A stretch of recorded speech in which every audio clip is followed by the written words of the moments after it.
ప్రతి కొండలో ఉన్నటువంటి దేవుని పిల్లలు కలిసి ఓ చక్కటి 2 దినాల సభను ఏర్పాటు చేశారు. చాలా సంతోషం. మొదటి సందేశంలో కొన్ని మాటలు మనం విన్నాం. ఈ ముఖ్య సందేశంలో కూడా కొన్ని అతి ప్రాముఖ్యమైనటువంటి విషయాలు మనమంతా తెలుసుకుందాం. దేవుని సహాయాన్ని కోరుతూ ప్రార్థన చేసుకుందామండి. ప్రేమగల తండ్రి, ఘనమైన మహోన్నతమైన మా హృదయపూర్వక కృతజ్ఞతాస్తుతులు చెల్లిస్తున్నాం. దేవుని కృప, అలాగే మీ పిల్లలు కలిసి ఈ 2 దినాల సభను ఏర్పాటు చేశారు. మొదటి సందేశంలో మాటలు ఇచ్చారు. మరికొన్ని శ్రేష్టమైన సంగతులు తెలియజేయడం మీ దీనదాసులు నేర్చుకుంటున్నారు. దేవుని సహాయం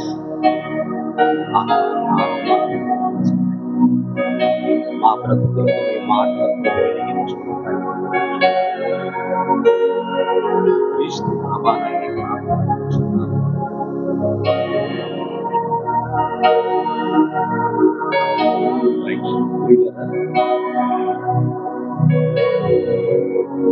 ఒక ప్రత్యేకమైనటువంటి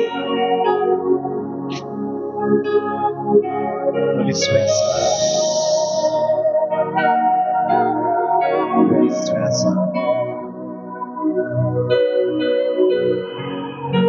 ఎందుకు ఈ అంశాన్ని ఏర్పాటు చేయడం జరిగింది అంటే, మనిషికి తన జన్మ విలువ, తన జీవిత విలువ తెలియచేయాలి అనే ఉద్దేశంతో దేవుని పక్షాన, దేవుని కొరకు, ఆయన కన్న పిల్లలందరి కొరకు ఈ టాపిక్ ని ఎంచుకోవడం జరిగింది. బైబిల్ దగ్గరకు వస్తే ఈరోజు అందులో రాయబడినటువంటి మాటలు దీనికి మతం అనేటువంటి ముద్ర వేశారు. మరి చదివి ముద్ర వేశారో తెలియదు, చదవకుండా ముద్ర వేశారు, లేదంటే కక్షతో, అక్కసుతో, ఈర్ష్యతో చేస్తున్నారా అనేది అర్థం కాని పరిస్థితి. బైబిల్ని బాగా పరిశీలించి ఏదైనా మాట్లాడితే బాగుంటుంది. అసలు బైబిల్ అనేది చదవకుండా దీనికి మతం అనే ముద్ర వేస్తే ఎలా? చాలా మంది క్రైస్తవ మతంలోకి వెళ్ళిపోతున్నారు అంటుంటారు. మన వాళ్ళు కూడా అర్థం కాక నేను ఈ మధ్యకాలంలో మతం పుచ్చుకున్నాను అంటారు. మతం పుచ్చుకోవటం ఏంటండి? తీర్థం పుచ్చుకున్నాను అన్నట్లుగా ఉంది. వారు తీసుకున్నది మతం కాదు, వారు ఎంచుకున్నది మార్గం. అది వారికి తెలియాలి.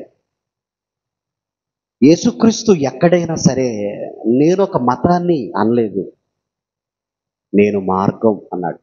నేనే మార్గం, ఐ యామ్ ద వే అన్నాడు. నేనే జీవం, ఐ యామ్ ద లైఫ్.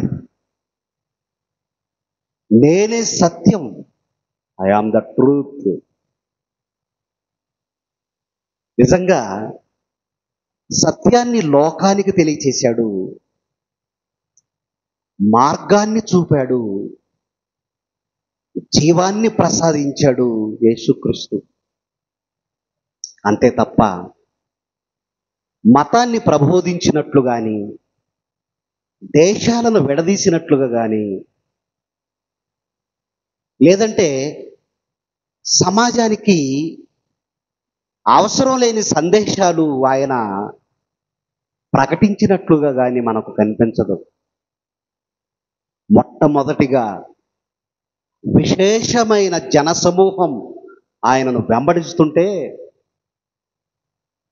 ఆ జనసమూహాన్ని చూసి కొండ మీదకు తీసుకెళ్ళాడు వాళ్ళందరినీ. జనసమూహాన్ని అందరినీ కొండ మీదకు తీసుకెళ్ళి ఆ కొండ మీద కూర్చొని ఆయన ప్రప్రథమంగా నోరు తెరిచి మాట్లాడాడు. ఆయన నోరు తెరచి ఈలాగు బోధింపసాగెను అని ఉంటుంది బైబిల్లో. అంటే తన గళాన్ని విప్పాడు యేసుక్రీస్తు. తన గళం విప్లవ గళం, ప్రేమను గూర్చిన గళం, ఆత్మ జ్ఞానం గూర్చిన గళం, దేవుని ఔన్నత్యాన్ని వివరించే గళాన్ని విప్పాడు యేసుక్రీస్తు. అలా నోరు తెరచి ఏం మాట్లాడాడో తెలుసండి? ఆత్మ విషయమై దీనులైన వారు ధన్యులు, పరలోక రాజ్యం వారిది అన్నాడు. అంటే తన నోరు తెరచి ప్రప్రథమంగా ఒక పదాన్ని ఎత్తుకున్నాడు. అదే ఆత్మ అన్నాడు. శరీరం కాదు, అది కొంతకాలం మాత్రమే బ్రతుకుతుంది, మరికొంతకాలానికి అది మట్టిలోకి వెళ్ళిపోతుంది. శాశ్వత కాలం ఉండేది ఆత్మ, నిత్యము ఉండేది ఆత్మ, దేవుని చెంతకు వెళ్ళవలసింది ఆత్మ. ఆ ఆత్మ మనలో ఉంది, అది నిత్యము ఉండేది, నిత్యము ఉండేది. దాని విలువేంటో తెలియచేయాలి అనుకున్నాడు యేసుక్రీస్తు. అందుకనే ఆత్మ విషయమై అన్నాడు. అంటే ఏ విషయం? ఆత్మ విషయమై అన్నాడు. శరీర సంబంధమైనటువంటి బోధలు ఆయన ఎక్కడా చేయలేదు. యేసుక్రీస్తు వారు కానీ, అపోస్తులు కానీ, ప్రవక్తలు కానీ ఎక్కడైనా శరీర సంబంధమైన బోధలు చేసినట్లు మనకు కనిపించరు. కనిపిస్తారండి? అమ్మా, మీరు ఖచ్చితంగా దేవుణ్ణి నమ్ముకుంటే పిల్లలు పుడతారు. చేశారండి? ఆ బోధలు చేశారండి? చేశారా? పలకండి, తప్పలేదు. చేశారా? లేదు. మరి మనం ఎందుకు చేస్తున్నాం? మీరు ఖచ్చితంగా యేసుక్రీస్తును నమ్ముకోండి, మీకు ఎలాంటి రోగమైన పోతుంది అంటాడు. మీకు ఒక విషయం చెప్పనండి, రోగం అనేది వస్తుంది, పోతుంది. కానీ పాపం అనేది వస్తే పోతుంది. చనిపోతే నీతో పాటు వచ్చేదే పాపం. ఇక రోగక్రిమి గురించి చెప్పమంటారా? మన శరీరంలోకి ఏదైనా ఒక క్రిమి ఎంటర్ అయింది అంటే అది ఎయిడ్స్ క్రిమి కావచ్చు, ఏమండి, క్యాన్సర్ క్రిమి కావచ్చు. నువ్వు చచ్చిపోయాక చచ్చిపోతుంది. మెడికల్ స్టూడెంట్స్ ఎవరైనా ఉంటే ఆలోచించండి. ఈ క్యాన్సర్ క్రిమి శరీరంలోకి ప్రవేశిస్తే, ఎయిడ్స్ క్రిమి శరీరంలోకి ప్రవేశిస్తే అది చావదండి. మనం ఎప్పుడైతే చనిపోతామో ఆ క్రిమి కూడా అప్పుడు చచ్చిపోతుంది. మరి పాపం నువ్వు చనిపోయిన నీతో వస్తుంది. చూసారా? శరీర సంబంధమైనటువంటి బోధలు యేసుక్రీస్తు వారు, అపోస్తులు, ప్రవక్తలు ఎక్కడ చేయలేదు. అందుకే ఆయన బోధింపసాగ మొదలుపెట్టెను. ఈలాగు బోధించెను, నోరు తెరచి ఈలాగు బోధించెను, ఆత్మ విషయమై అన్నాడు. ఆ తర్వాత పరలోకం గురించి మాట్లాడాడు. ఆత్మ విషయమై దీనులైన వారు ధన్యులు, పరలోక రాజ్యం వారిది అన్నాడు. మరలా దేని గురించి మాట్లాడాడు? ఆత్మను ప్రస్తావిస్తూ ఆ ఆత్మ చేరుకోవలసిన గమ్యం ఉంది, ఆత్మ చేరుకోవలసిన లక్ష్యం ఉంది. అదే పరలోకం. ఒక విద్యార్థికి ఒక గోల్ ఉంటుంది, ఓ బిజినెస్ మ్యాన్కి ఒక గోల్ ఉంటుంది. తప్పులేదు, నేను కాదంటలేదు. కానీ మనకు కూడా ఓ లక్ష్యం ఉందండి. ఏంటా లక్ష్యం? శరీరాన్ని వీడిన తరువాత ఆత్మ మరో లోకానికి చేరుకోవాలి. మన కోసం ఎదురు చూస్తున్న మన కన్న తండ్రి చెంతకు చేరుకోవాలి. మనం అంతా చేరుకోవాలండి. అక్కడికి మనం అంతా వెళ్ళిపోవాలి. అందుకే పరలోకం అన్నాడు. ఆత్మను గురించి మాట్లాడాడు. తరువాత అది చేరుకోవలసిన పరలోకం గురించి మాట్లాడాడు. ఎంత అద్భుతమైన, ఎంత విలువైన సందేశాన్ని ఆయన బ్రతుకున్న దినాల్లో ఈ ప్రపంచానికి చెప్పాడు. మతం గురించిన ప్రస్తావన ఆయన చేయలేదు. బలవంతపు మత మార్పిడు ఆయన చేయలేదు. బైబిల్లో రాయబడిన ప్రతి మాట మనసుకు సంబంధించిందే తప్ప, ఆత్మకు సంబంధించిందే తప్ప మతానికి సంబంధించింది కాదు. ఇందులో ఎలాంటి విలువైన మాటలు దేవుడు వ్రాయించాడు అంటే, మనిషి జననం, మనిషి మరణం, జనన మరణాలకు మధ్య జీవితకాలం, వాటిని గురించి ప్రస్తావించింది బైబిలు. నా జన్మ విలువైంది కాదు అనుకుంటున్నాడు మనిషి. నేను ఇప్పుడు దేవుణ్ణి తెలుసుకోవలసిన అంత అవసరం లేదంటున్నాడు మనిషి. ఆయన నమ్మవలసినంత అవసరత నాకు లేదు అంటున్నాడు. నమ్మకపోతే ఎలా? మారకపోతే ఎలా? దేవుణ్ణి తెలుసుకోకపోతే ఎలా? నష్టపోయేది మనమేనండి. నష్టపోయేది మనమే. ఒక విషయం చెప్తాను, జాగ్రత్తగా వినండి. కాలాలు ఉన్నాయి కదండి. కాలాలు వస్తాయి పోతాయి కదండి. ఎండాకాలం పోతుంది, మరలా రాదా? వస్తుంది. వర్షాకాలం వస్తుంది, పోతుంది, మరలా రాదా? వస్తుంది. చలికాలం ఉంది, వస్తుంది, మరలా పోతుంది, మరలా రాదా? మరలా వస్తుంది. ఇవి రొటేట్ అవుతూ ఉంటాయి. వేసవికాలం, వర్షాకాలం, చలికాలం వస్తుంటాయి, పోతుంటాయి, వస్తుంటాయి, పోతుంటాయి. మరి నీ ప్రాణం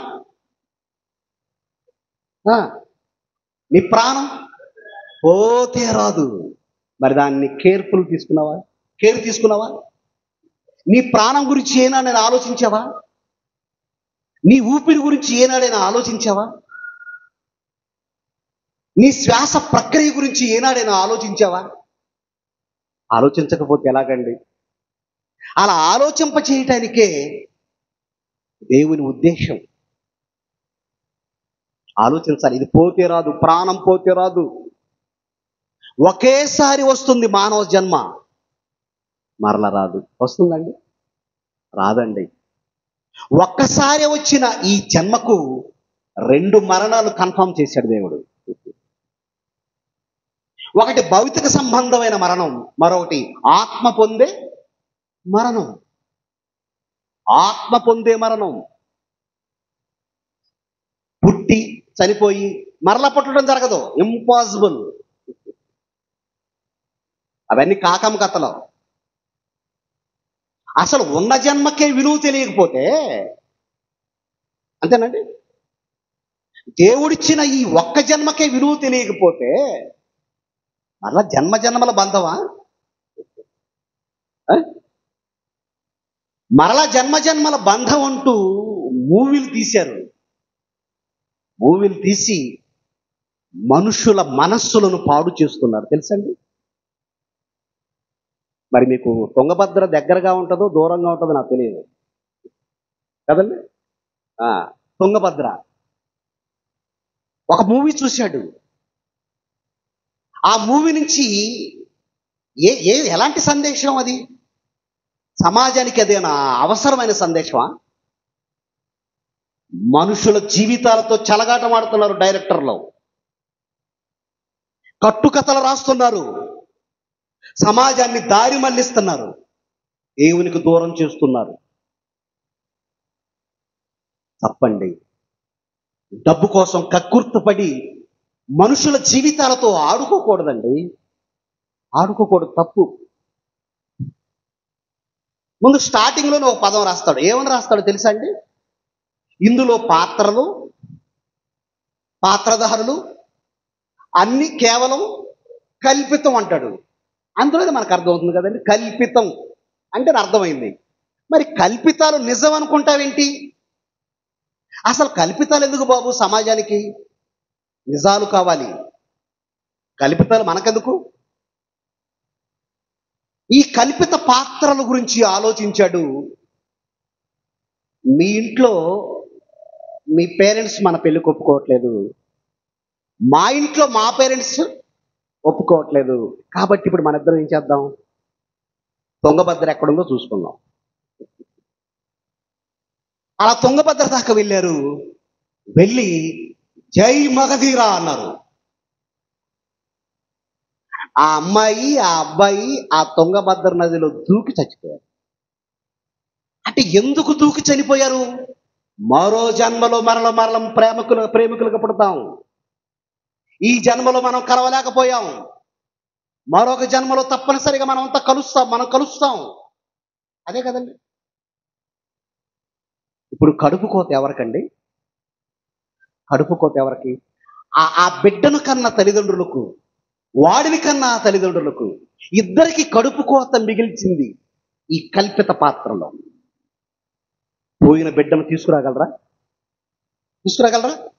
తీసుకురాలేరు. మరలా ఆ జన్మ వారికి వస్తుందా? రాదు. ఎంత విలువైనది ఈ మానవ జన్మ. దీనితో చెలగాటం ఆడకూడదు. దీని గురించి కల్పితాలు రాయించలేదు బైబిల్లో, నిజాలు రాయించాడు. చూడండి, యెషయా గ్రంథం 42వ అధ్యాయం. ప్రియులరా, యెషయా గ్రంథం 42వ అధ్యాయం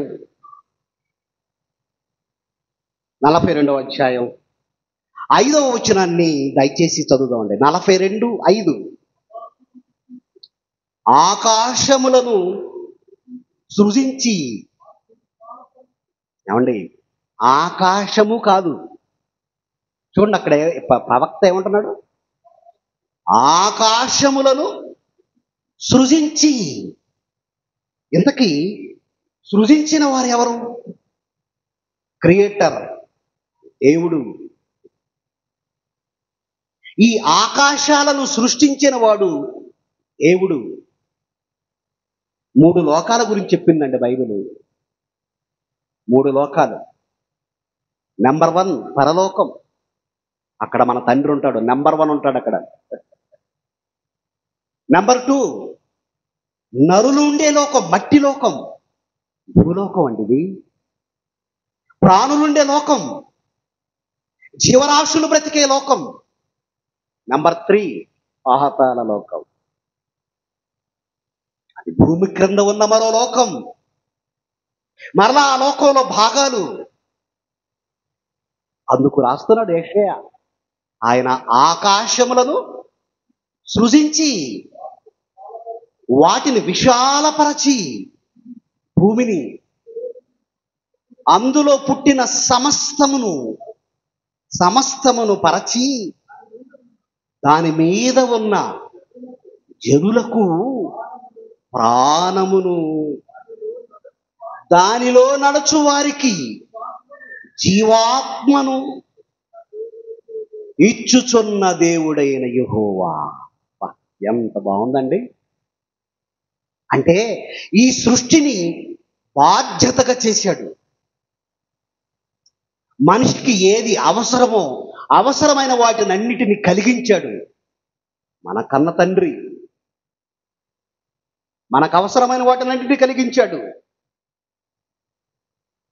అన్ని కలిగిన తరువాత 6వ దినమున రంగ ప్రవేశం చేశాడు తొలి మానవుడు. ఆయనే ఆదాము. ఆ ఆదామని ఒక మనుష్యుని నుండి అనేక మందిని బయటికి తీసుకొచ్చాడు. కోట్ల మందిని బయటికి తీసుకొచ్చాడు ఒక్కరి నుండి. అప్పుడప్పుడు నేను ఆలోచిస్తుంటానండి, మన ఇంటికి 4 బంధువులు వచ్చారనుకోండి. మొదటి రోజు చికెన్ ఉంటుంది, రెండో రోజు ఉంటే సాంబార్ ఉంటుంది, మూడో రోజు ఉంటే పచ్చడి ఉంటుంది, కారం మెతుకులు. 4వ రోజు కూడా తెచ్చేసి కూర్చుంటే ఇక వంట సామాన్లు అన్నీ పగిలిపోతుంటాయి. శబ్దాలు, సౌండ్. ఏంటయ్యానంటే నువ్వు తొందరగా వెళ్ళిపో అని అర్థం. 4 రోజులు భోజనం పెట్టలేకపోయాం. కానీ ఒకడు ఆదాము. ఆదాము నుండి కోట్ల మంది పుట్టుకొచ్చారు.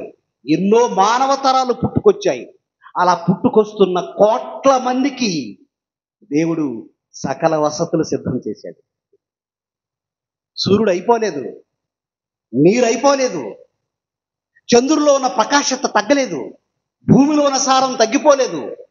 చెట్లు కాయలిస్తూనే ఉన్నాయి, ఋతుపవనాలు వస్తూనే ఉన్నాయి, వర్షాలు పడుతూనే ఉన్నాయి. అంటే ఎంతమంది భూమి మీదకి వచ్చినా ఒక పోషకునిగా, ఒక తండ్రిగా, ఒక దేవునిగా, సమస్త మానవాళికి జీవదాతగా అందరినీ పోషిస్తున్నారు. కొడుకు చెడ్డోడైనా వాడికి కూడా అమ్మన్నం పెడుతుంది, తెలుసండి. కాస్తంత ఆవేశంతో తండ్రి ఏమంటాడంటే, ఈ రాత్రి వాడికి భోజనం పెట్టొద్దు అంటాడు. మరలా కొద్దిసేపటికి ఏమంటాడో తెలుసా భార్యతో, వాడు అన్నం తిన్నాడా? చూసారా? మీకే ఇంత మమకారం ఉంటే, మీకే ఇంత ప్రేమానురాగాలు ఉంటే, మరి ఆయన తండ్రి అండి, పరలోకపు తండ్రి. ఆకాశములను సృష్టించి, ఎందుకు ఆ పదాన్ని వ్రాసాడో తెలుసా? నాయనా, ఈ లోకం కొందరు మాత్రమే చరిత్రకారులు, కొందరు మాత్రమే చరిత్ర పురుషులు, కొందరు మాత్రమే కారణ జన్ములు అంటుంది. ఆ లాంగ్వేజ్ అంత తప్పు. బైబుల్ అంటుంది ఆ భాష అంత తప్పు. కొందరు మాత్రమే చరిత్ర పురుషులు కాదండి, అందరూ చరిత్ర పురుషులు, అందరూ కారణ జన్ములు. ఒక కారణాన్ని బట్టి భూమి మీదకి మనం అంతా వచ్చాం. మన గురించి చరిత్ర వ్రాసిన వాడు దేవుడు. వ్రాయబడిన ప్రకారం మనం అంతా భూమి మీదకి వచ్చాం. వ్రాయబడిన ప్రకారం దేవుడు రాసుకుంటూ వచ్చామండి. మన గురించి ఎవరో చరిత్ర పురుషులు అంటారేంటి? ఎవరో కొందరు మాత్రమే కారణ జన్ములు అంటారేంటి? కాదు నాయన, మీరందరూ చరిత్ర పురుషులు. మీకు ఒక మహాచరిత్ర ఉంది. ఒక మహాచరిత్రను రాసుకొని ఇదిగో తల్లి గర్భాల నుండి భూమి మీదకి వచ్చారు. ఏమండి? ఆకాశములను సృష్టించి అనే పదం రాశాడు యెషయా. ఎవరి కోసం అండి? ఉన్న పరలోకం ఎవరి కోసం? మన కోసమేగా. ఉన్న ఈ లోకం ఎవరి కోసం? మన కోసమేగా. సూర్య చంద్ర నక్షత్రాలు కానీ, మొక్కలు కానీ, ఇవన్నీ జంతువులు కానీ మన కోసమేగా. ఆ తర్వాత మన కోసం ఇతరులు ఎదురు చూస్తున్నారు మరో లోకంలో, అదే పరదేశం. అది మన కోసమేగా. ఏసీలో మనం ప్రయాణిస్తాం, రైల్వేలో రిజర్వేషన్ చేసుకుంటాం కదండి, ట్రైన్ రిజర్వేషన్ చేసుకుంటాం. బండి కాస్తంత లేట్ అవుతుంది అనగానే వీళ్ళని ఏం చేస్తారో తెలుసా? ఒక ప్రత్యేకమైనటువంటి రూములో పెడతారు, రెస్ట్ రూమ్. బండి వచ్చేంతవరకు కూర్చోండి, రెస్ట్ రూమ్. ఆ రెస్ట్ రూమే పరదేశం. ఈ మూడు లోకాలు కలిగించింది దేవుడైతే, ఆ మూడు లోకాలు ఎవరి కోసం కలిగించాడు అంటే, మీకోసం కదా, నా కోసం కదా, ఇంగ్లాండ్ వారి కోసం కదా, పాకిస్తానీల వారి కోసం కదా, జపాన్ వారి కోసం కదా, జర్మనీ వారి కోసం కదా, ఆస్ట్రేలియా వారి కోసం కదా. మూడు లోకాల మహాచరిత్రను సృష్టించుకొని తన చేత వ్రాయించుకొని మనిషి భూమి మీదకి వచ్చాడు అంటే, ఎవరో కొందరు మాత్రమే చరిత్ర పురుషులు అంటారేంటి? ఒత్తిగా నాలెడ్జ్ లేకుండా. మరలా చదువుతాండి, రిపీట్. 42వ అధ్యాయం 5వ వచనం. ఆయన ఆకాశములను సృజించి వాటిని విశాలపరచి భూమిని అందులో పుట్టిన సమస్తమును పరచి దాని మీద ఉన్న జనులకు ప్రాణము అన్నది, దానిలో నడుచు వారికి జీవాత్మను. ఇక్కడ రెండు విషయాలు రాశాడండి. ప్రాణం అంటున్నాడు, తర్వాత జీవాత్మ అంటున్నాడు. ప్రాణం, ఈ ప్రాణం ఎక్కడి నుండి వచ్చిందో తెలుసా? యోబు గారు అంటాడండి, ఎవని ఊపిరి నీలో నుండి బయలుదేరింది అంటాడు. ఎవని ఊపిరి నీలో నుండి బయలుదేరింది నీకు తెలుసా అన్నాడు. అసలు నీలో ఉన్నటువంటి ప్రాణం ఎవరిదో నీకు తెలుసా అన్నాడు. ఎక్కడదండి ఈ ఊపిరి? ఏనాడైనా మన మంచాల మీదకి వెళ్ళినప్పుడు మీరు శ్వాస నిశ్వాసాలు తీసుకుంటారు కదండి. శ్వాస నిశ్వాసాలు తీసుకుంటారు. ఆ ఊపిరి కాస్త ఆగిపోతే శవం. మరి ఈ ఊపిరి ఎక్కడిది ఆలోచిస్తారండి?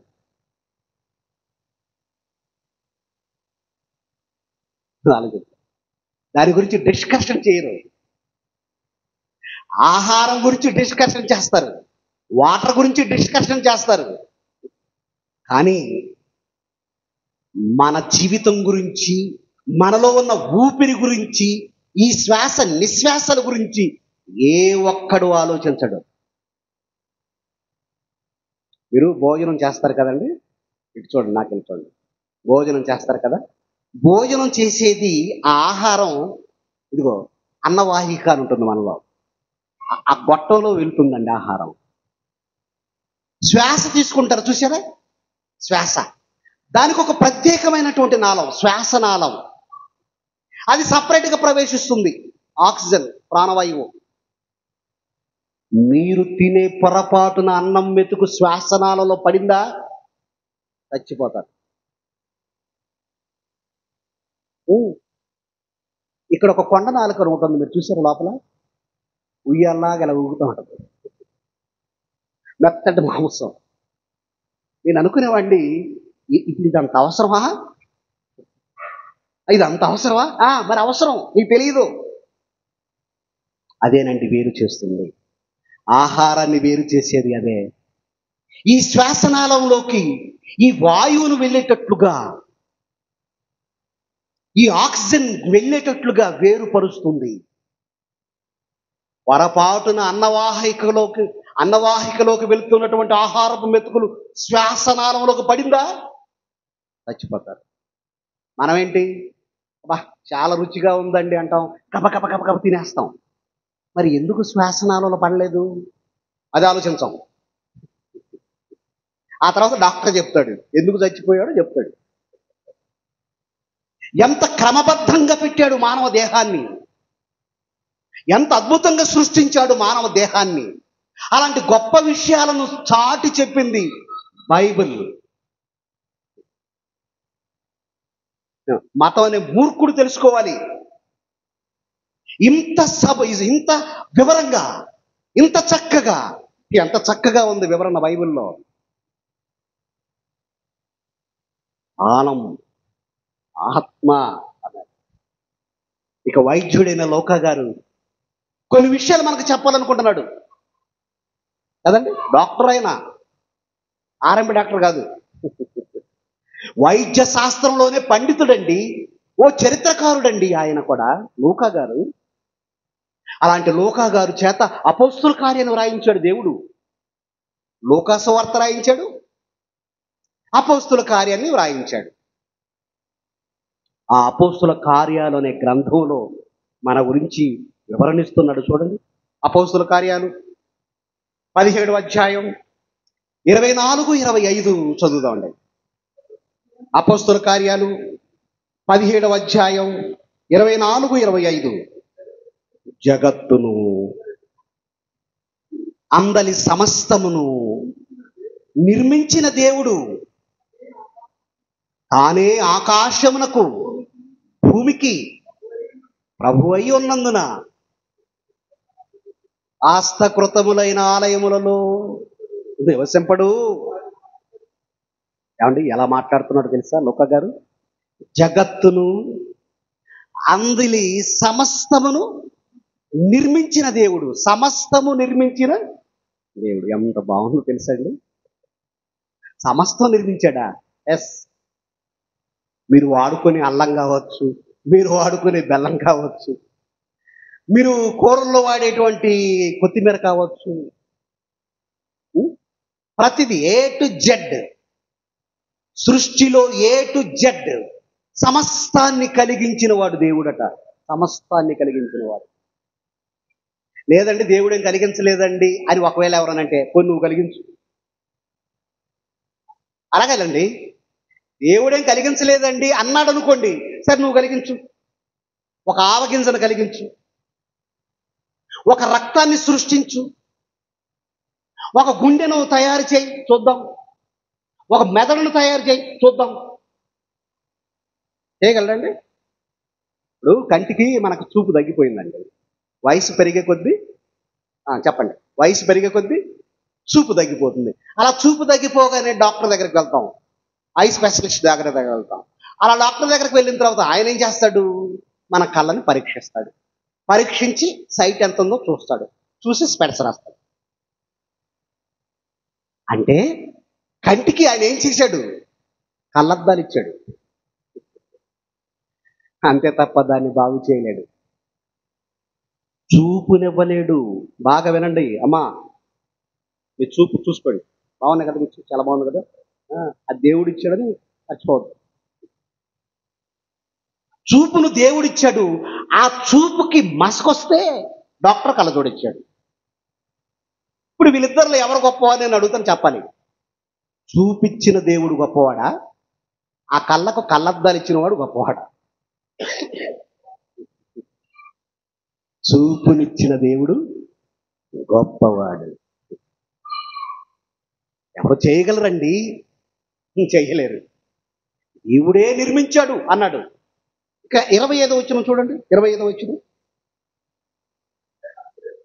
ఆయన అందరికీ జీవమును, ఊపిరిని, సమస్తమును దయచేయువాడు.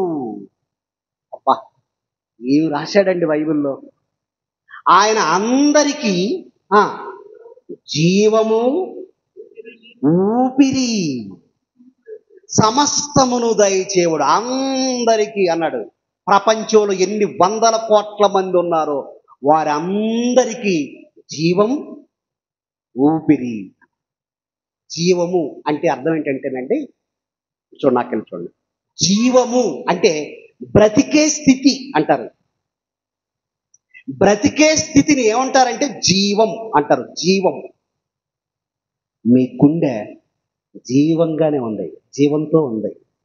మీ ఊపిరితిత్తులు జీవంతో ఉన్నాయి. మీ కళ్ళల్లో జీవం ఉంది, అంతేనండి? ఎస్, అంతే. మీ కిడ్నీలు జీవంగా ఉన్నాయి, జీవంతో ఉన్నాయి.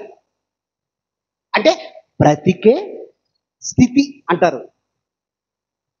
ఈ అవయవాలు బ్రతికే స్థితినిచ్చింది దేవుడు. ఆయన అందరికి జీవమును, తర్వాత ఏమంటున్నాడు? ఊపిరిని అన్నాడు. చూడండి, శ్వాస, ఊపిరి. అంటే ఈ ఊపిరి పోసింది, ఈ ఊపిరి ఇచ్చింది దేవుడు. దేవుడు. ఏంటి ఊపిరికున్న సంబంధం మనకు తెలియాలి కదండి. అలా తెలియాలి అంటే లేవియా కాండానికి రండి. లేవియా కాండం 17వ అధ్యాయం చూడండి ప్రియులారా. లేవియా కాండం 17వ అధ్యాయం 11వ వచనాన్ని చూడండి. 11వ వచనం. రక్తం దేహమునకు ప్రాణం. ఏమండి, ఈ దేహానికి ప్రాణం ఏదట? రక్తం. రక్తం దేహానికి ప్రాణం. తర్వాత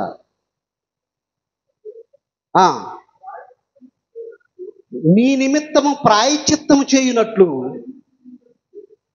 ఓకే, చాలండి. రక్తం దేహానికి ప్రాణం అన్నాడు, దాన్ని మీకు ఇచ్చాను అంటున్నాడు. రక్తము దానిలో ఉన్న ఆ ప్రాణము అన్నాడు. ఇది కొంచెం మీరు ఆలోచించండి, నేను ముగింపులకు తీసుకెళ్తున్నాను. రక్తం దేహానికి ప్రాణం అన్నాడు, దేహానికి ప్రాణం అన్నాడు. శరీరంలో కొలత కొలిసి పెట్టాడండి. బ్లడ్ ఎన్ని లీటర్లు? 5 లీటర్లు. అంత కొలత ప్రకారంగా ఉన్నాయి. బ్లడ్ తక్కువగా ఉంటే చాలా ప్రమాదం. ఇందులో మరలా 2 రకాలండి. రక్తంలో 2 రకాలు, ఎర్ర రక్త కణాలు, చెప్పండి. ఎర్ర రక్త కణాలు, తెల్ల రక్త కణాలు. తెల్ల రక్త కణాల గురించి రేపు చెప్తాను. ఉం? అద్భుతంగా ఉంటుంది. బైబుల్ అంటే ఎంత గొప్పదా అని. ఈరోజు ఎర్ర రక్త కణాల ప్రాముఖ్యత చెప్పాలి. ఎందుకంటే రక్తం దేహానికి ప్రాణం అన్నాడు కదా. ఇప్పుడు యాక్సిడెంట్ జరిగిందండి. యాక్సిడెంట్ జరగగానే డాక్టర్ గారు ముందు ఏమంటాడు? ఇతనికి చాలా రక్తం పోయింది, అర్జెంటుగా ఇతనికి రక్తం ఎక్కించాలి అంటాడు. అవునండి? ఎస్, అవును. అంటే రక్తం ఎక్కిస్తే బ్రతుకుతాడు. ఒకవేళ ఆ గ్రూపుకు సంబంధించిన రక్తం దొరకపోతే ఇక ప్రాణాలు వదులుకోవటమేనండి, చచ్చిపోతామండి. ఈ రక్తాన్ని ఎవరైనా సృష్టించగలరా? ఏమండి, సృష్టించగలరా? ఆ, అందుకే అన్నాడండి దేవుడు. ఏమన్నాడో తెలుసా? నరుని రక్తం చిందింపకూడదు అన్నాడు. సూపర్. నరహత్య చేయకూడదు, అతని రక్తాన్ని కళ్ళ చూడకూడదు, అది రక్తాపరాధం. కొన్ని ప్రాంతాలు ఎలా ఉంటాయండి? వాడి రక్తం కళ్ళ చూసి అంతవరకు నేను నిద్రపోనంటాడు. ఏంటయ్యా పగ? ఎవరయ్యా? అది దేవుడు పోసిన ప్రాణం. నీ సహోదరుడు, మీ అందరి తండ్రి దేవుడు. ఎందుకు రక్తం కళ్ళ చూడాలనుకుంటున్నావు? ఆ రక్తాన్ని చేయగలవా? అతనికి ప్రాణాన్ని పోయగలవా? ప్రాణం పొయ్యలేనప్పుడు, రక్తాన్ని చెయ్యలేనప్పుడు రక్తాన్ని కళ్ళ చూస్తానంటావేంటి? అవివేకంగా మాట్లాడుతున్నావు. అవివేకంగా మాట్లాడుతున్నారు. నో. దేహానికి ప్రాణం రక్తం. ఆ రక్తంలో ఎర్ర రక్త కణాలు ఉంటాయి. ఈ ఎర్ర రక్త కణాలు ఏం చేస్తుంటాయి అని అంటే అన్ని అవయవాలకు వెళ్ళిపోవాలి. ఏమండి? ఎర్ర రక్త కణాలు అన్ని అవయవాలకు వెళ్ళిపోవాలి. అలా వెళ్ళిపోలేదనుకోండి, అవయవాలు చచ్చుబడిపోతాయి. మెదడుకు రక్తం అందలేదనుకోండి, ఏమైపోతుంది మెదడు? కంటికి రక్తం అందకపోతే కన్ను ఏమైపోతుంది? చెప్పండి. అవయవాలకు రక్తం వెళ్ళాలి, వెళ్ళాలి. ఈ ఎర్ర రక్త కణాలు ఏం చేస్తాయంటేనండి, ప్రాణవాయువును మోసుకుపోతుంటాయి. అటు ఇటు చూసేవాళ్ళని అడుగుతాను, చెప్పండి. ఏమ్మా, ఎర్ర రక్త కణాల ప్రాముఖ్యత ఏంటి? మీరు వింటున్నారని నాకు తెలియాలి. ఎర్ర రక్త కణాల ప్రాముఖ్యత ఏంటంటే ప్రాణవాయువును మోసుకెళ్తుంటాయి. ఒకసారి ఆ క్లిప్ వేస్తారు చూడండి. 1 minute క్లిప్, అది ప్లే చేస్తారు చూడండి. మీకు తెలియాలి మీ శరీరంలో ఏం జరుగుతుందో, దేవుడు చేస్తున్న ఆశ్చర్యమైన కార్యాలు మీకు తెలియాలి. చూడండి, 1 minute ఉంటుందండి. చూడండి, ఒకసారి చూడండి. Blood is fluid tissue that circulates substances through the body. Oxygen enters the lungs and passes into blood. Blood delivers carbon dioxide waste to the lungs where it is exhaled. Blood is fluid tissue that circulates substances through the body. Oxygen enters the lungs and passes into blood. Blood. ఇంకో clip చూపిస్తారు చూడండి. ప్రాణవాయువు కూడా ఎలా ఉత్పత్తి అవుతుందో చూపిస్తారు. Oxygen మీకు ఒక మొక్క కనిపిస్తుంది చూడండి.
టైం అయిపోతుంది. చూశారండి? ఎర్ర రక్త కణాలు ప్రాణవాయువును మోసుకెళ్తున్నాయి. ప్రాణవాయువును మొక్కలు ఉత్పత్తి చేస్తున్నాయి. మొక్కలు విషపు వాయువు కార్బన్ డైఆక్సైడ్ మొక్కలు తీసుకొని మంచి ప్రాణవాయువును ఆక్సిజన్ మొక్కలు విడుదల చేస్తున్నాయి. వాటినే మనం తీసుకుంటున్నాం. ప్రాణవాయువు. నీరు అక్కడక్కడ ఉంటుంది కదండి. గాలి అక్కడక్కడ ఉంటే పత్తికొండ నుంచి ఈరోజు గాలి గుత్తికొండలో ఉంటుంది అన్నాడు అనుకోండి, అబ్బో ఇక్కడ నుంచి మీరు బస్ ఎక్కే లోపల చచ్చిపోతారు. సరే లేదు అది దూరం అవుతుంది అనుకోండి గుంతకలలో ఉంది ఈరోజు ఆక్సిజన్ అన్నారు అనుకోండి, అక్కడ దగ్గర కూడా వెళ్ళలేరండి. 1 minute శ్వాస తీసుకోకుండా మీరు బ్రతకలేరు. మీరు శ్వాస తీసుకుంటున్నారు అంటే, ప్రాణవాయువును సంగ్రహిస్తున్నారు అంటే, ఎర్ర రక్త కణాలు ఈ ప్రాణవాయువును మోసుకెళ్తున్నాయంటే ఏంటో చెప్పమంటారా? యెహోవా దయ. ఆదికాండం 4వ అధ్యాయం 1వ వచనం చూడండి త్వరగా. ఆదికాండం 4వ అధ్యాయం 1వ వచనం. ఆదాము తన భార్య అయిన హవ్వను కూడినప్పుడు ఆమె గర్భవతి అయి కయ్యనును కని యెహోవా దయ వలన, పెన్ తీసుకుని అంటలైజ్ చేసుకోండి, యెహోవా దయ వలన నేనొక మనుషుణ్ణి సజీవునిగా సంపాదించుకున్నాను. కొంతమందికి అబార్షన్ అవుతుంది కదండి. 3వ నెలలో అబార్షన్, 4వ నెలలో అబార్షన్, గర్భస్రావం అంటారండి. నేను మిమ్మల్ని సూటికి ఒక ప్రశ్న వేస్తాను, చెప్పండి. మీరు మీ తల్లి గర్భాలలో జారిపోయారా? జారిపోస్తే అసలు ఎక్కడ దాకా వస్తారా? ఇక్కడ కూర్చుంటారా? జారిపోలేదు కదండి. అలా జారిపోకుండా మిమ్మల్ని నిలబెట్టిన వాడు దేవుడు. ఇప్పుడు గట్టిగా చప్పట్లు కొట్టి దేవుని స్తుతించాలి. తండ్రికి అలా మనల్ని తల్లి గర్భంలో నిలబెట్టాడు. 9 నెలలు అబార్షన్ అవ్వకుండా నిలబెట్టాడు. క్షేమంగా తల్లి ఒడిలోకి తీసుకొచ్చాడు. అలా తొలి తల్లి జనని అవ్వ చూసి, బిడ్డను చూసి ఏమంటాం తెలుసా అండి? ఏమండి ఇటు రండి అని ఆదామును పిలవలేదు. చూడండి, ఈ పోలికంత నీలాగా ఉంది కదా అన్నదండి? అనలేదండి. ఒక బిడ్డని తన హస్తాల్లోకి తీసుకొని హవ్వ అంటుంది, యెహోవా దయ వల్ల నేను ఒక మనుషుణ్ణి. అంటే ఇప్పుడు ఎంతకేమో జ్ఞానం ఉందా లేదా? జ్ఞానవంతురాలండి. తొలి దంపతులు దైవ జ్ఞానంతో నింపబడిన వారు. ఇలా ఏ తల్లి అయినా మీరు జన్మనిస్తారు, మీ బిడ్డకి జన్మనిస్తారు. బిడ్డకి జన్మనిచ్చిన తరువాత ఆ బిడ్డను మీరు చూసుకొని యెహోవా దయ వల్ల నేను ఒక మనుషుణ్ణి అంటారా? అసలు ఆ మాట మన నోటికి వస్తుంది అనుకుంటున్నారా? ఏమండి, మానవ జన్మ వెనుక ఆయన సంకల్పం, మానవ జన్మ వెనుక ఆయన దయ. ఆయన దయ వల్ల నేను పుట్టినవాడినండి. ఆయన దయ వల్లే మీరంతా పుట్టారండి. ఆయన దయ వల్లే ప్రపంచంలో ప్రతి మనిషి పుడుతున్నాడు. ఆయన దయ ఉండబట్టే శరీరం వచ్చింది, అవయవాలు వచ్చాయి, ఎర్ర రక్త కణాలు పుట్టాయి, తెల్ల రక్త కణాలు పుట్టాయి. ప్రాణం పోశాడు. అందరికి జీవము, ఊపిరి. ఆ ఊపిరి సహాయంతో ఈ ఎర్ర రక్త కణాలు ఏం చేస్తాయో తెలుసా? అన్ని అవయవాలకు తీసుకుపోతే ఆ అవయవాలు జీవంగా ఉంటాయి, జీవంతో ఉంటాయి. అవి జీవంతో ఉంటేనే మనం బ్రతుకుతాం.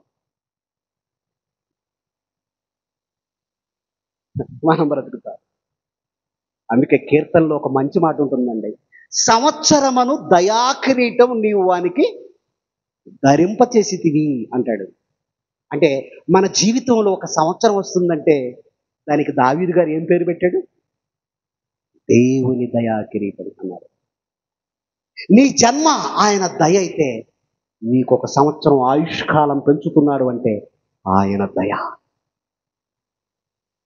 నీకు ఆయుష్కాలం పెరగాలి అంటే నీ అవయవాలు జీవంగా ఉండాలి.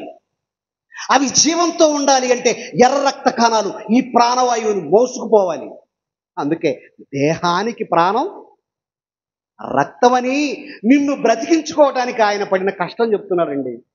నిన్ను బ్రతికించుకోవటానికి నేను ఎంత కష్టం తీసుకున్నానో తెలుసా నాన్న, నిన్ను బ్రతికించుకోవటానికి అంటున్నాను. రాబర్ట్ బాయిల్ ఉన్నాడండి, తెలుసు కదండి. ఏమన్నాడు? గాలికి బరువు ఉందని చెప్పాడు, అంతే. జోసెఫ్ ఫ్రిస్లే ఉన్నాడు, ఆక్సిజన్ అని నామకరణం చేశాడు ఆయన. ఈ ప్రాణవాయువుని గురించి తీసుకొచ్చి లోకానికి పరిచయం చేశాడు.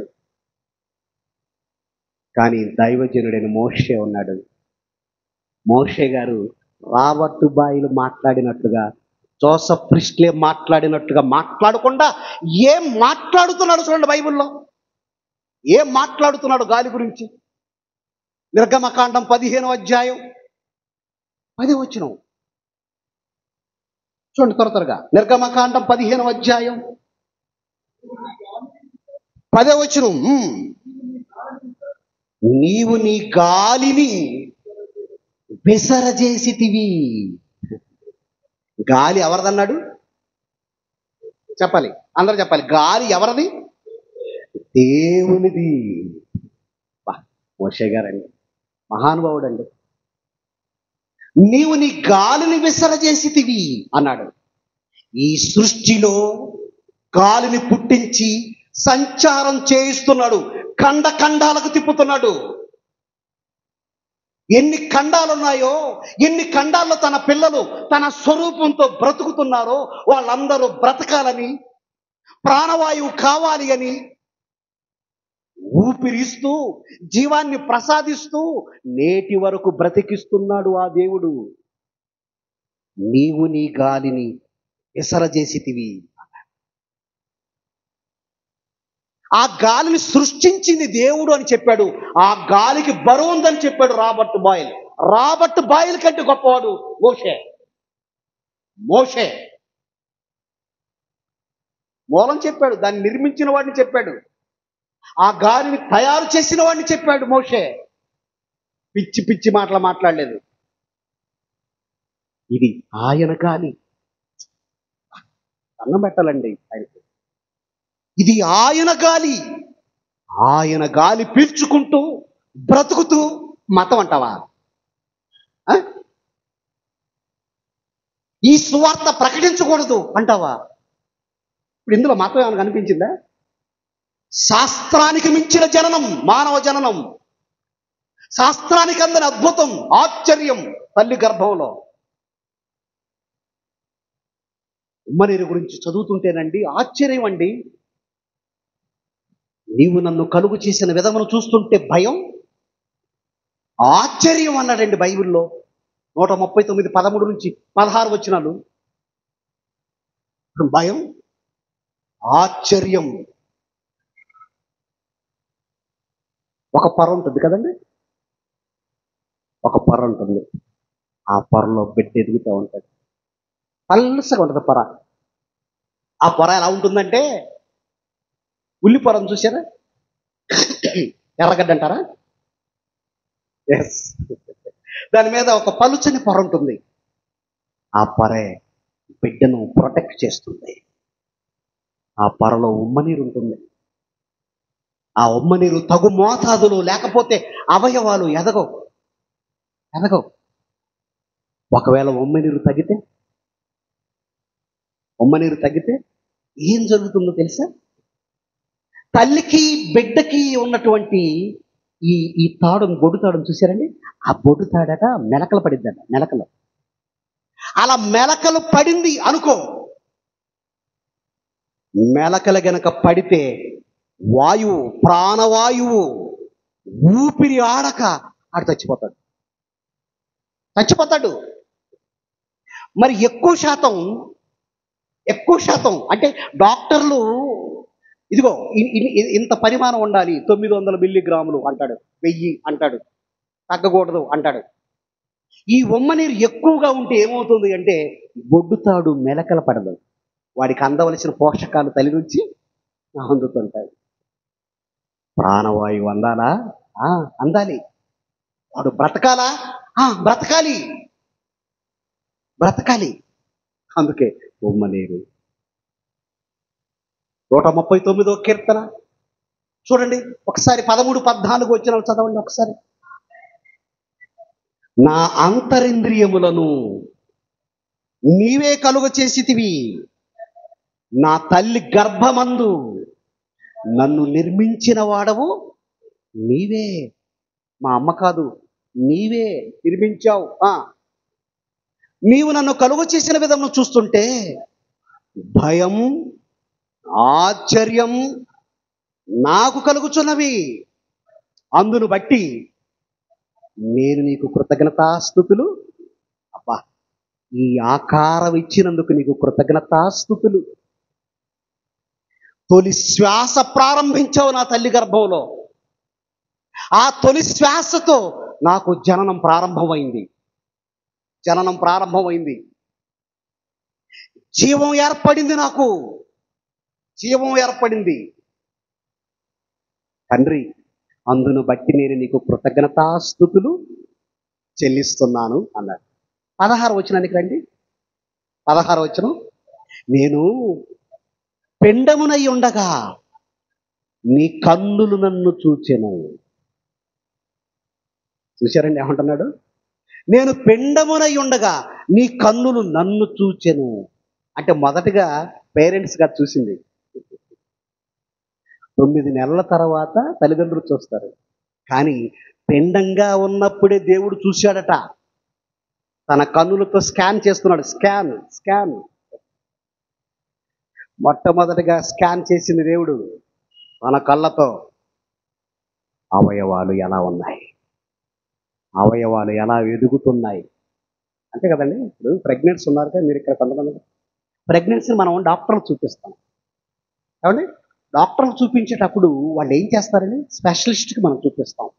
అవయవాల తీరు ఎలా ఉంది, అన్ని అవయవాలు సక్రంగా ఎదుగుతున్నాయా లేదా, ఇవన్నీ చూస్తూ ఉంటాడు. కానీ వాళ్ళకంటే ముందు దేవుడు ఏం చేశాడో తెలుసండి? మనం పెండంగా ఉన్నప్పుడే తన కన్నులతో స్కాన్ చేశాడు. ఎందుకు పెండంగా ఉన్నప్పుడే తన కనుదృష్టి మన మీద పెట్టాడు? ప్రశ్న. ఇది ప్రశ్న అండి. పెండంగా ఉన్నప్పుడే దేవుని కన్నులు మనల్ని ఎందుకు చూశాయి అని అంటే, ఓ ఎంబ్రయాలజిస్ట్ అంటాడు, మాట్లాడుతూ ఆయన అంటున్నాడు, ఏమండి, పెండంగా ఉన్నప్పుడు తొలి అవయవం ఏర్పడుతుంది. తొలి అవయవం, ఒక పిండానికి తొలి అవయవం ఏర్పడుతుంది. ఆ తొలి అవయవమే గుండె. గుండె బ్యూటిఫుల్ అండి బైబిల్. గుండె ప్రధాన అవయవం.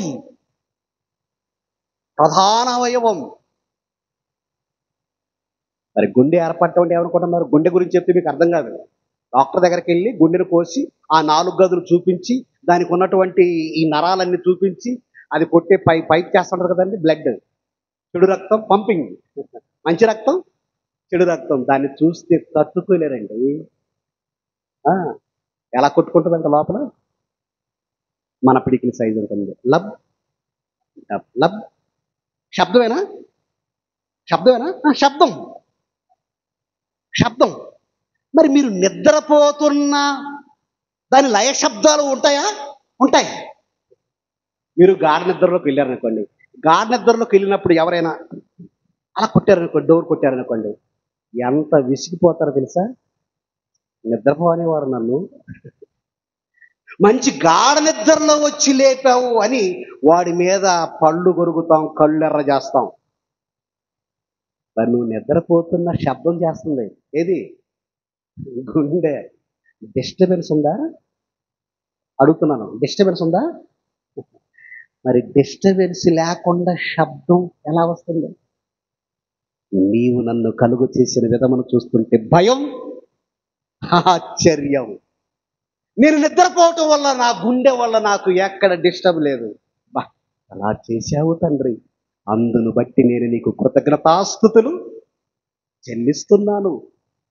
తొలి శ్వాసనిచ్చి నాకు ఒక జీవితాన్ని ఏర్పరిచి నాకు ఒక ఆకారాన్ని ఇచ్చి నీదైన ఆత్మను నాలోకి ప్రవేశపెట్టి నన్ను భూమి మీదకు తీసుకొచ్చావే, అందుకు నేను నీకు కృతజ్ఞతాస్తుతులు చెల్లిస్తున్నాను తండ్రి. చివరగా యోబు గ్రంథం 34వ అధ్యాయం చూడండి, 14-15 వచనాలు ముగించుకుందామండి. యోబు గ్రంథం 34వ అధ్యాయం 14-15. ఆయన తన మనస్సు తన మీదనే ఉంచుకుని ఎడల తన శ్వాస నిశ్వాసలను తన యొద్దకు తిరిగి తీసుకున్న ఎడల శరీరులందరూ ఏకముగా నశించుదురు, నరులు మరలా ధూళి అయిపోవుదురు. అబ్బా, ఈ శ్వాస ఎవరిదట? అక్కడ బైబిల్ సరిగా చూడండి. మనం తీసుకుంటున్నటువంటి ఈ శ్వాస, ఈ నిశ్వాసలు ఎవరు ఏర్పరిచినవి? ఎవరిది? తన శ్వాస అనం చూడండి, తన అనం, ఆ పదం చూడండి. అదండి, ఆ పదం కావాలి మనకి. తన శ్వాస నిశ్వాసలను, అంటే మీలో ఉన్న శ్వాస నిశ్వాసలు, మీలో వెళుతున్నటువంటి ప్రాణవాయువు, అర్థమైందా? మీలో ఉన్నటువంటి రక్తం, మీలో ఉన్నటువంటి అవయవాలు, మీలో ఉన్నటువంటి ఆత్మ ఆయన పెట్టిన భిక్ష. ఏది నీదండి? నీదా? ఏది నీదండి? నీదంటూ ఏది లేదు. సృష్టి ఆయందే. అమ్మ దేవుడిచ్చాడు, నాన్నని దేవుడిచ్చాడు, ఆకారాన్ని దేవుడిచ్చాడు, అవయవాలను దేవుడిచ్చాడు, తొలి శ్వాసను అందించిన వాడు దేవుడు. బ్రతుకు అన్నాడండి యెహెజ్కేలు 16:4. బ్రతుకు అన్నాడంతే. తొలి శ్వాసతో ఈ జననం బ్రతకటం ప్రారంభమైంది. బ్రతకటం, తన శ్వాస నిశ్వాసలను మరలా తిరిగి తన యొద్దకు తీసుకుంటే ఏం జరుగుతుందో తెలుసా? శరీరులందరూ మరలా మట్టిలో కలిసిపోతారు. మా గుంటూరులో ఒకటి జరిగిందండి, చెప్పాలి. తన మనసు తన మీదే ఉంచుకుని ఎడల అన్నాడు యోబు. అంతేనండి. మరి తన మీద లేకుండా ఎవరి మీద ఉందట? పరలోకంలో ఉన్నటువంటి ఆ దేవుడు, ఆ దేవుని యొక్క చల్లని మనసు మన మీద ఉందండి, మన మీద ఉందండి. అందుకే మనం బ్రతికి బట్ట కట్టాం. అమ్మ వంటగదిలోకి వెళ్ళింది. వంటగదిలోకి వెళ్ళి బాబుని అలా అలా విడిచిపెట్టింది, వంటగదిలోకి వెళ్ళిపోయింది. మరి ఏం తాలింపు మాడుతుందో, వెళ్ళిపోయింది. ఈ బాబు, ఈ చంటోడు ఆడుకుంటూ ఆడుకుంటూ బయటకు వచ్చాడు, ప్రాక్కుంటూ వచ్చేసాడు. డ్రైనేజీలో పడి కాలువలో పడి చచ్చిపోయాడు. డ్రైనేజీ, పెద్ద పెద్ద డ్రైనేజీలు ఉంటాయండి గుంటూరులో, మీకు కూడా ఉంటాయి. ఆడుకుంటూ వెళ్ళాడు. ఇక తల్లి ఏమనుకుంటుందంటే, బిడ్డని ఎవరో ముద్దుగా తీసుకున్నారు, ఎవరో ఆడించడానికి తీసుకున్నారు అనుకుంటున్నారు తల్లి. ఒక రోజు గడిచింది, కంగారు ప్రారంభమైంది. 2వ రోజు గడిచింది, గుండెల్లో భయం, ఆందోళన. తల్లిదండ్రులకు మనశ్శాంతి లేదు, తల్లిదండ్రులకు నిద్ర లేదు. 9 నెలల తల్లి గర్భంలో, నా గర్భంలో దాచుకున్నాను. వాడు ఇప్పుడు ఏమైపోయాడు? ఎక్కడున్నాడు? ఏం చేస్తున్నాడు? అందరికీ ఫోన్ చేశారు. మేము తీసుకురాలి, మాకు తెలియదు అన్నారు. అలా ఒక 4 days గడిచిన తర్వాత ఆ డ్రైనేజీలో నుంచి ఒక భయంకరమైన వాసన వస్తుంది. స్మెల్. ఒక చచ్చిపోయినంత వాసన రాదండి, మనిషి చచ్చిపోయినంత వాసన. అంతే. ఆ డ్రైనేజీలోకి వెళ్ళారు, చూశారు, బిడ్డ చచ్చిపోయాడు. తన మనస్సు బిడ్డ మీద లేకపోవటం వల్ల ఏం జరిగిందో అర్జెంటుగా చెప్పండి. చచ్చిపోయాడు. ఎందుకు మీకు ఈ విషయం చెప్పాను తెలుసా? దేవుడు కూడా తన మనస్సు తన మీద పెట్టుకోకుండా మీ మీద నా మీద పెట్టాడు అంటే బ్రతికాం మనం అంతా. ఆయన కోసం బ్రతకాలని లేదా? చెప్పండి, ఆయన కోసం బ్రతకాలని లేదా? కన్ను ఆయింది కదా, గుండె ఆయింది కదా, ఆక్సిజన్ మోసుకుపోతున్నాయి కదా ఎర్ర రక్త కణాలు. ప్రధానమైన అవయవం పిండంగా ఉన్నప్పుడు గుండె ఏర్పడుతుంటే తన కన్నులతో స్కాన్ చేసి చాలా బాగున్నాయి, చక్కటి ఆకారం, చక్కటి రూపం.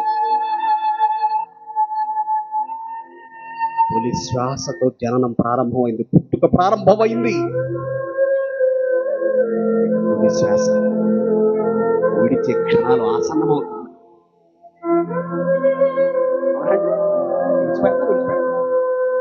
విడిచిపెడతారు. అది ఎంత భయంకరంగా ఉంటుందో ప్రయత్నించుకోండి. కళ్ళు మూసుకోండి. ప్రేమగల తండ్రి, ఘనమైన మహోన్నతమైన మీ నామాన్ని స్తుతులు చెల్లిస్తున్నాం.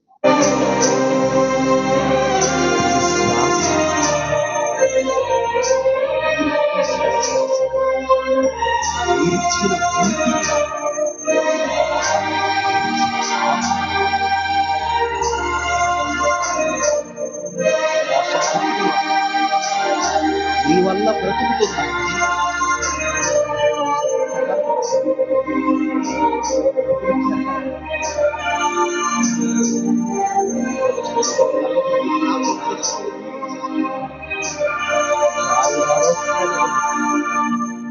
మీ మాటలు మర్చిపోకూడదు.